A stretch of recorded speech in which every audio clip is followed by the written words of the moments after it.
I am very pleased with this. It isn't what I was going after, but the colours are gorgeous.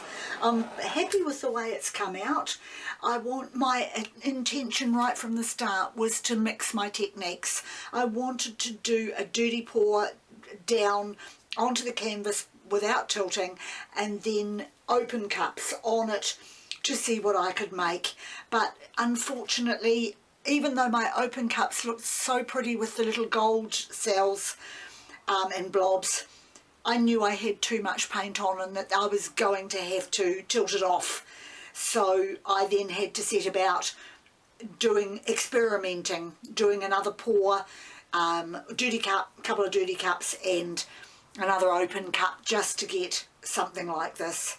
And I'm really pleased with how it's come out.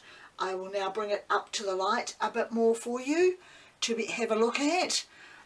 And I put the colours on at the beginning, so you know that I have used the Deco Art Extreme Sheen 24K Gold, which is just beautiful, and my own mix of gold and vermilion orange to make a metallic orange, and of course the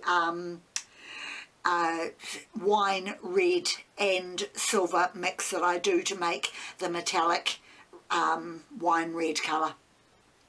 So those are my colours on here, and I can't wait to see how that actually dries, because it is very, very pretty. And it's like, I don't know, a meteor shower. Well, not the shower part, the flame part, I suppose. So that's it for me, for my picture for today. Thank you very much for joining me, and I'll see you next time.